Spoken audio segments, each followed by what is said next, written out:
नमस्कार, मैं Trivedi miss. Hello शिक्षा के आज की इस वीडियो में मैं महाराष्ट्र स्टेट बोर्ड के बच्चों के लिए लेकर आई हूँ उनका जाना पहचाना, जो उन्हें बहुत पसंद है वो पाठ बहारे हमदर्द। मजेदार पाठ है और इसमें बहुत सारे शेड्स है, बहुत सारी बातें हैं, बहुत विचार है, विचार करने लायक कई घटनाएं हैं। हमारे सामाजिक जीवन में कई बार ऐसे प्रसंग आते हैं कि अड़ोस पड़ोस में, रिश्तेदारी में कोई बीमार होता है और उसे अस्पताल में देखने के लिए जाना हमारा कर्तव्य होता है। इसके भी नियम होते हैं। मरीज को देखने के लिए जब हम जाते हैं तो मरीज की मानसिक आर्थिक हालत को ध्यान में रखते हुए हमें वहां काम करना चाहिए, कैसे व्यवहार करना चाहिए। लेकिन कई बार हालात कुछ अजीबोगरीब बन जाते हैं। दर्द को मिटाने वाले हमदर्द कई बार दर्द को बढ़ावा दे देते हैं। आज का ये पाठ बहुत ही मजेदार है। लेखक ने बड़े मनोरंजक तरीके से हमारे सामने प्रस्तुत किया है। इससे संबंधित बहुत सारे स्वमत आते हैं और उन स्वमत को अच्छी तरह से लिखने के लिए आपको ये पाठ सुनना भी होगा और पढ़ना भी होगा। सो माय डियर स्टूडेंट्स, चलो चलते हैं, आज का ये पाठ शुरू करते हैं। लेखक कहते हैं कि मैं पूंजीवादी समाजवादी विचारों से प्रेरित हुआ, कंफ्यूज हुआ और बस उसी में मैंने अपनी साइकिल उठाई और सड़क पर निकल पड़ा। लेकिन हाय रे तकदीर, मेरी साइकिल बेचारी एक कार से टकरा गई। कार धनवान की थी और साइकिल मुझ गरीब की। सो बस मैं बेहोश हो गई। जब मेरी आंख खुली तो मैंने अपने आप को एक अस्पताल में पाया। मेरे इर्द गिर्द काफी लोग खड़े थे, बिल्कुल फिल्मी स्टाइल याद कीजिए आप।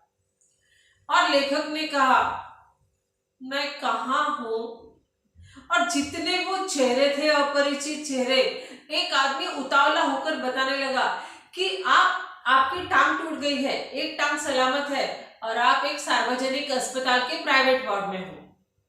इतने उतावलेपन से उसने बताया जैसे सबसे पहले बताकर उसे कोई इनाम जीतना था। अस्पताल में मैंने देखा मेरी एक टांग लटक रही है, दूसरी टांग सही सलामत है, और सार्वजनिक अस्पताल सुनते ही मैं तो कांप उठा। अस्पताल, पहली डरावनी बातें, और ऊपर से सार्वजनिक अस्पताल, पूछिए मत। अस्पताल में भी जनरल वार्ड होते हैं, प्राइवेट वार्ड होते हैं, और मैं था उस सार्वजनिक अस्पताल के प्राइवेट वार्ड में। मेरा हृदय कांप उठा। अब खैर नहीं मेरी, अब तो वो सभी लोग आएंगे, एक एक करके आएंगे, बदले चुकाएंगे। मैं कभी जिन्हें देखने अस्पताल गया था, मन ही मन वो भी खुश हो रहे होंगे कि बेटा अब आया है तुम्हारा भी नंबर। और इस तरह अब हमें भी बदला चुकाने का मौका मिला है। कुछ लोग मिलने आते हैं अस्पताल में, सिर्फ औपचारिकता निभाने आते हैं कि भाई ये भी आया था हमें देखने, हम भी चले जाते हैं। कुछ लोग आते हैं और दर्द बढ़ाने के लिए, तकलीफ बढ़ाने के लिए।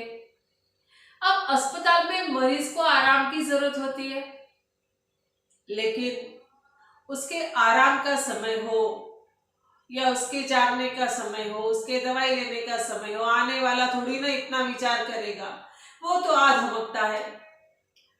अब मैं सोया हुआ था, मेरे ऑफिस के बड़े साहब आए। आप इस मेंटलिटी को समझना कि जब हम किसी को अस्पताल में देखने जाते हैं तो हमारा नाम देखने वालों में दर्ज हो, इसका हम ख्याल रखते हैं।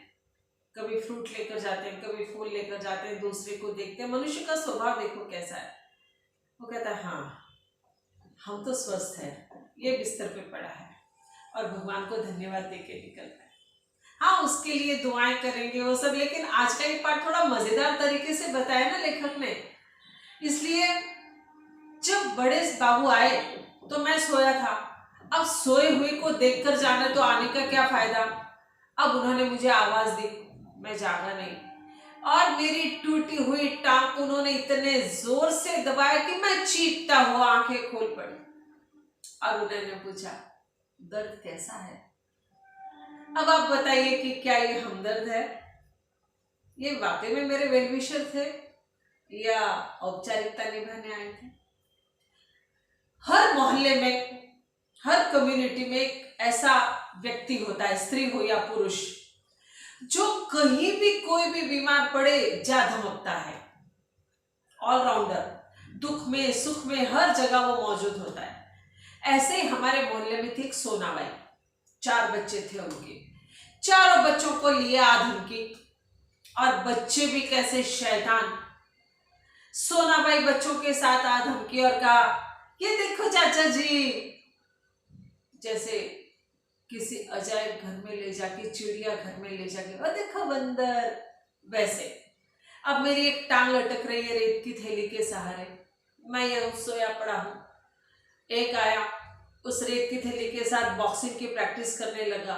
लड़की दवाई की शीशी सर पे रख के नाचने लगी। दूसरा पलंग पर कूदने लगा, ऊधम मचा दिया, और देखते ही देखते दवाई की शीशी फूट गई। एक पल के लिए तो सोनाबाई सक पकाई, फिर कहा, बधाई हो, दवाई गिरना शुभ होता है, आप जल्दी ठीक हो जाएंगे। चलो बच्चों, मैं फिर आऊंगी। फिर आने की धमकी देकर गई। मेरा हृदय कांप उठा कि ये दोबारा आएगी। नाते रिश्तेदार जैसे ही खबर मिली एक एक करके आने लगे। मेरा रूम ग्राउंड फ्लोर पर था। एक टैक्सी दरवाजे पर आके रुकी। टैक्सी में से एक व्यक्ति निकला, धड़ाम से कमरे का दरवाजा खोलकर सीधे मेरे पास आया। मेरे छाती पे सर रख के जोर जोर से रोने लगा। हाय रे, ये कैसे हो गया, हाय रे। सब हैरान, लगता है ये कोई बहुत जिद्दी लगता है। मेरी पत्नी भी चकित हो गई थी, और जैसे ही उसने मेरे छाती पर से अपना सिर उठाया, मेरी तरफ देखा, तुम कौन हो? माफ कीजिए, शायद मैं गलत कमरे में आ गया, और ये जा वो जा। मेरी पत्नी ने पूछा, कौन थे ये? मैंने कहा, मैं नहीं जानता कौन है। तभी पड़ोस के कमरे से जोर जोर से रोने की आवाज आई। मेरी पत्नी ने कहा, मुझे लगा आपके कोई गांव के चाचा जी, मैंने तो उनका टैक्सी का किराया भी दे दिया। मुझे अपनी पत्नी की मूर्खता पर गुस्सा आ रहा था, न जान न पहचान, और बस, और वो आने वाला भी बस रोने लगा है बिंदास। अब क्या बताऊं, मेरा तो दिल धड़का जा रहा था कि कैसे मुहूर्त में ये टांग टूटी है, कैसे इन सब से मेरा पीछा छूटेगा, और अभी तो बहुत आने बाकी थे। एक हमारे शहर में कवि थे, कवि लक्का नाम। सारा शहर परेशान था उनकी बेतुकी कविताओं से। जब देखो पकड़ के कविताएं पिलाते रहते थे, और बस अब तक वो आए नहीं थे तो राहत थी, लेकिन कब तक मैं खैर मनाता। उनका आगमन हुआ। कहा, माफ करना लेखक महोदय, मुझे आपके इस टांग टूटने का पता चला, पर मैं क्या करूं, मैं कवि सम्मेलन के लिए बाहर गया हुआ था। अब आ ही गया हूं तो बस आपको 2-4 कविताएं सुना ही देता हूं, अभी अभी आपके लिए लिखी है। और मेरे हाँ ना कहने की तो उन्होंने परवाह ही नहीं की। डायरी निकाली और अपनी बेतुकी कविता उन्होंने सुनानी आरंभ की। उनकी कविता इतनी अफलातून थी। उन्होंने कहा, असम की राजधानी है शिलांग। माय डियर स्टूडेंट्स, ध्यान से सुनना।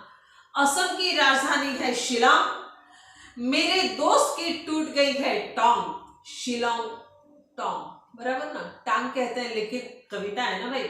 असम की राजधानी है शिलांग, मेरे दोस्त की टूट गई है टांग। मोटर वाले, तेरी साइड थी रॉन्ग। और मुझे देखने लगे जैसे चाहते हो कि मैं वाह वाह वाह वाह करूं, और तो और मुझे कहने लगे, मैं और आऊंगा और अच्छी खासी कविताएं लेकर आऊंगा। मैंने उन्हें चाय पिलाई और उन्हें विदा किया। हे ऊपर वाले, बस एक ही प्रार्थना है कि अब के तू मेरी चाहे तो दूसरी टांग तोड़ दे, पर ऐसी जगह तोड़ना जहां पर ये कोई हमदर्दी दिखाने वाले हमदर्द ना हो। बड़े दुखदाई होते हैं ये हमदर्द, जो दर्द कम करने की बजाय बढ़ाते हैं। बड़े बेदर्द होते हैं ये हमदर्दी जताने वाले। बाहरे हमदर्द पाठ बहुत ही मजेदार था। आपका ये पाठ आपसे कई सारे स्वमत चाहेगा। घनश्याम अग्रवाल जी अपने अकोला के हैं, महाराष्ट्र के, और इन्होंने बहुत ही मजेदार तरीके से पाठ लिखा है। माय डियर स्टूडेंट्स, इससे संबंधित कोई भी आपके मन में डाउट हो, शंका हो, जरूर कमेंट्स में लिखना। अगली बार किसी नए पाठ या कविता के साथ हम मिलेंगे, व्याकरण के साथ, निबंध के साथ मिलेंगे। सब्सक्राइब करना न भूलना। धन्यवाद।